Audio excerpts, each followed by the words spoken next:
فارسی زبان میں ہمارا دوسرا سبق جو ہے وہ ضمیر اشارہ پر ہے، یا انگلش میں جنہیں ڈیمونسٹریٹو پروناؤنس کہتے ہیں۔ یہ کسی بھی چیز کی طرف اشارے کے لیے استعمال ہوتے ہیں، اب وہ چیز یا تو قریب ہوگی یا پھر دور ہوگی۔ مثال کے طور پر جیسے ایک کتاب ہے، ہو سکتا ہے کہ وہ کتاب آپ کے نزدیک ہو، آپ کے قریب ہوگی تو آپ کہیں گے یہ کتاب، لیکن وہی کتاب جب دور ہوگی تو آپ کہیں گے وہ کتاب۔ تو یہ کتاب جو ہے اس میں قریب کا اشارہ استعمال کیا گیا، اور وہ کتاب جو ہے اس میں اشارے سے واضح ہو رہا ہے کہ وہ کتاب آپ سے دور ہے یا کچھ فاصلے پر ہے۔ تو اس سے ہمیں پتہ چلا کہ اشارہ دو طرح کا ہوگا، ایک اشارہ قریب اور دوسرا اشارہ بعید یا دور۔ اشارہ قریب کیا ہے اور اشارہ بعید کیا ہے، یہ ہم دیکھتے ہیں مثالوں کے ساتھ۔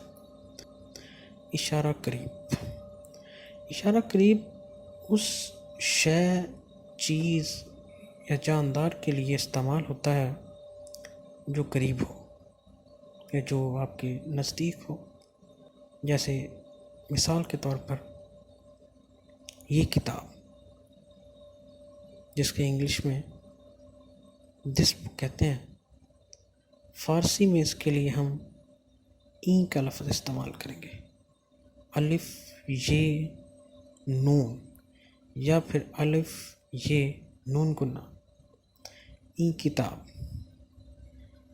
اور یہ جو لفظ ہے، جو ضمیر اشارہ ہے این، قریب کا جو اشارہ قریب ہے، یہ واحد کے لیے بھی اور جمع کے لیے بھی، دونوں کے لیے یہی استعمال ہوگا۔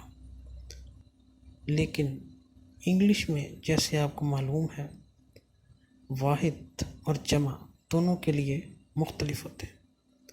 اب یہ کتاب چونکہ یہ واحد ہے، انگلش میں اس کو کہیں گے دس بک، لیکن یہیں جب فارسی میں کہیں گے تو این کتاب۔ اسی طرح یہ کتابیں، یعنی انگلش میں دیز بکس، لیکن فارسی میں ہم وہی صیغہ استعمال کریں گے جو ہم نے واحد کے لیے کیا تھا، یعنی این کتب۔ اشارہ بعید، یہ اس شے، چیز یا جاندار کے لیے استعمال ہوتا ہے جو آپ سے کچھ فاصلے پر ہو یا دور ہو، آپ اشارہ کر کے بتاتے ہیں کہ یہ چیز دور ہے۔ اس کے لیے ہم جو لفظ استعمال کرتے ہیں وہ الف مدہ نون گنا یا پھر الف مدہ نون۔ یہ لکھنے میں تو آں ہے، لیکن جب اس کو پڑھا جاتا ہے تو اس کو اوں پڑھا جائے گا، یعنی وہ کتاب، دیٹ بک، فارسی میں اس کو کہیں گے اوں کتاب۔ اسی طرح وہ کتابیں، دوز بکس، فارسی میں کہیں گے اوں کتب۔ اسی طرح مزید کچھ مثالیں ہم دیکھتے ہیں۔ یہ پینسل، انگلش میں ہوگا دس پینسل، لیکن جب ہم فارسی میں پڑھیں گے تو ہم پڑھیں گے ای مداد۔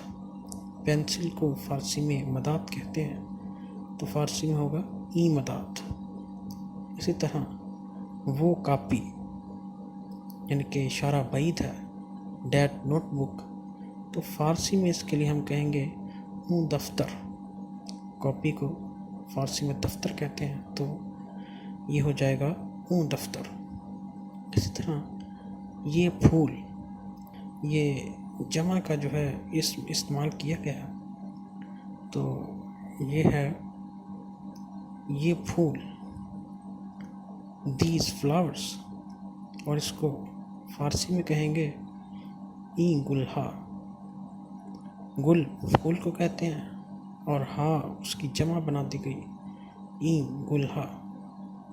اسی طرح وہ درخت، یعنی ایک سے زیادہ درخت، انگلش میں اس کو کہیں گے دوز ٹریز، لیکن فارسی میں ہم کہیں گے اون درختان، جن کے وہ زیادہ درخت یا ایک سے زیادہ درخت، اون درختان۔ اگر ایک ہوگا تو اس کو کہیں گے اون درخت،